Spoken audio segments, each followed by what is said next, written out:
শিক্ষার্থীদের উপর না উঠাতে পেরে অনেকটা আমাদের ছাত্র শিবিরের উপর সেই কষ্ট এবং ক্ষোভটা ওনারা উঠাতে গিয়ে মূলত এই বিরোধের জায়গাটা তৈরি হয়েছে। আমরা শুরু থেকে ওনাদের সাথে নয়াপল্টন অফিসে গিয়ে বসেছিলাম। তো এরপরেও অনেকবার আমরা ওনাদেরকে ইনভাইট করেছি, আসুন আমরা একটু বসি, কীভাবে ছাত্র রাজনীতির গুণগত পরিবর্তন আমরা করতে পারি, কিন্তু ওনারা আমাদের কোনো আহ্বানেই সাড়া দেন না। তো এই পরিস্থিতিতে আসলে দায়টা কাকে দিবেন এটা আপনারাই ঠিক করবেন। আমরা ঢাকা বিশ্ববিদ্যালয়ের মসজিদে দোয়া অনুষ্ঠান আয়োজন করেছি এবং প্রত্যেকটি ক্যাম্পাসে দোয়া অনুষ্ঠান আয়োজন করেছি এবং ভাষা শহীদদের কবর জিয়ারত করেছি। আমরা মনে করি ইসলামিক মূল্যবোধের জায়গায় ভাষা শহীদদের জন্য এটি সবচেয়ে উত্তম কর্মসূচি এবং আমরা সেটাই করার চেষ্টা করেছি এবং আমাদের অসংখ্য শাখাগুলোতে আলোচনা সভা থেকে শুরু করে বিভিন্ন প্রতিযোগিতা সকল কিছু আমরা আয়োজন করেছি। সেটা তো আমরা বারবারই বলে আসছি যে যেটা হবে সেবামূলক কর্মসূচি, যেটা হবে শিক্ষা বান্ধব এবং সেখানে ছাত্ররা ভবিষ্যৎ বাংলাদেশ কীভাবে পরিচালিত হবে, কীভাবে বাংলাদেশ পলিসি মেকিং করবে, সে ডিবেট হবে, সেই পলিসি মেকিংয়ের জন্য তারা অংশগ্রহণ করবে।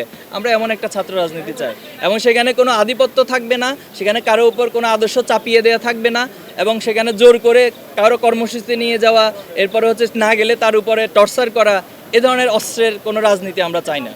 আচ্ছা, আমরা আমাদের সাংগঠনিক একটা সিস্টেম আছে, কর্মপদ্ধতি আছে, সংবিধান আছে, আমরা ঠিক সেভাবে করেই ছাত্র সংগঠন ছাত্র শিবির পরিচালিত হয়ে থাকে। তো গত বছর 24-এর 31শে ডিসেম্বর আমরা কেন্দ্রীয় সদস্য সম্মেলন করেছি।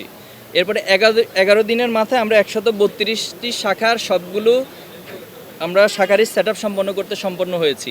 এরপরে ধারাবাহিকভাবে শাখাগুলো তাদের ইন্টারনাল যে সেট আপগুলো রয়েছে সেটা করে থাকেন এবং সে আলোকে তারা তাদের কার্যক্রম পরিচালনা করে থাকেন। এখন প্রশ্ন হচ্ছে এই 6 মাসে অপর যে সংগঠনগুলো রয়েছে তারা কতটি ক্যাম্পাসে কমিটি দিতে পেরেছে। তো তারাই যদি আবার যে অভিযোগগুলো করেন সেটা যদি আবার আপনারা আমাদের কাছে রিপ্লেস করেন তাহলে এই কম্পারিজন এটা তো ইনসাফ হলো না, এটা একটা বেইনসাফি প্রশ্ন হলো। যে এটা শেষ করে দিই, উনি ছাত্র সংসদ নিয়ে নির্বাচন করেছে। দেখুন, আমরা শুরু থেকে বলে আসছি, গণমাধ্যমে ইতিপূর্বে অনেকবার বলেছি যে ছাত্র সংসদ নির্বাচন এটি শিক্ষার্থীদের দাবি এবং দীর্ঘদিন এই ছাত্র সংসদ নির্বাচন না হওয়ার পিছনে মূলত ফ্যাসিবাদী রাজনীতিটাই দায়ী ছিল। যেহেতু ফ্যাসিবাদের বিলোপ হয়েছে, এখন ছাত্র সংসদ নির্বাচনের মাধ্যমে ছাত্ররা শিক্ষার্থীরা তাদের প্রকৃত প্রতিনিধি নির্বাচন করবেন, এটাই খুব স্বাভাবিক। কিন্তু আমরা দেখছি যে আমাদের বন্ধুপ্রতিম সংগঠন তারাই নির্বাচন চায় না। কেন চায় না? তারা বলছে এখানে সংস্কার প্রয়োজন। এরপর হচ্ছে আমরা জাহাঙ্গীরনগর বিশ্ববিদ্যালয়ে দেখেছিলাম যে ওনারা একটা ডেটও ঘোষণা করছে সম্ভাব্য তফসিল ঘোষণার জন্য, কিন্তু পরবর্তীতে সেখানকার ভিসি তিনি বললেন যে ছাত্র সংসদ নির্বাচন দিলে নাকি লাশ পড়বে। তাহলে এই প্রশ্ন কেন উত্থাপিত হচ্ছে? এটা আপনাদের উচিত সেখানকার ভিসিকে জিজ্ঞেস করা এবং কাদের কারণে লাশ পড়ার রাজনীতি আবার ফিরে আসার সম্ভাবনা তৈরি হচ্ছে তাদেরকে আপনারা মুখোমুখি করা দরকার। আমরা খুব স্পষ্টভাবে বলছি যে ছাত্র সংসদ নির্বাচন দ্রুত হওয়া দরকার এবং এটার মাধ্যমে শিক্ষার্থীরা তাদের প্রকৃত প্রতিনিধি পাবে এবং যেই প্রতিনিধির দায়বদ্ধতা সকল শিক্ষার্থীদের কাছে থাকবে। এটা কোনো জায়গায় সমস্যা হয়নি, আমাদের জায়গা থেকে কোনো জায়গায় সমস্যা হয়নি। আমাদের বন্ধুপ্রতিম ছাত্র সংগঠনের কোথায় সমস্যা হয়েছে এটা ওনাদেরকে জিজ্ঞেস করবেন। আমরা শুরুতেও বলেছি, এখনও বলছি যে জাতির স্বার্থে এবং দেশের স্বার্থে, শিক্ষার স্বার্থে, ছাত্র রাজনীতির স্বার্থে আমরা যে কারোর সাথে ঐক্য করতে প্রস্তুত আছি, বসতে প্রস্তুত আছি এবং আলাপ আলোচনা করতে প্রস্তুত আছি।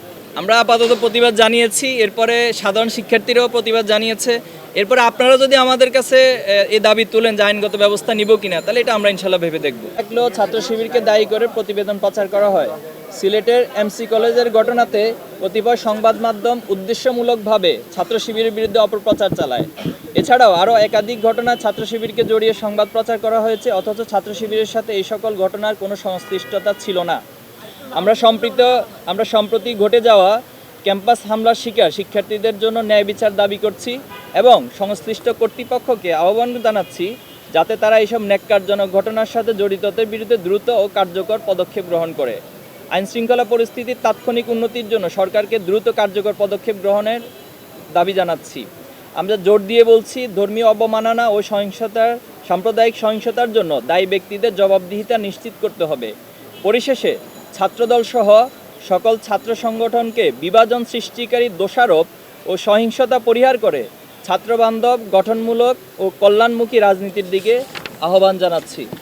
আমরা উপস্থিত সকলকেই পবিত্র মাহে রমজানের অগ্রিম শুভেচ্ছা জানাচ্ছি। পাশাপাশি সংবাদ সম্মেলনে উপস্থিত হওয়ার জন্য আপনাদেরকে আন্তরিক ধন্যবাদ এবং কৃতজ্ঞতা জানিয়ে আমার লিখিত বক্তব্য এখানেই সমাপ্ত করছি। সবাইকে ধন্যবাদ।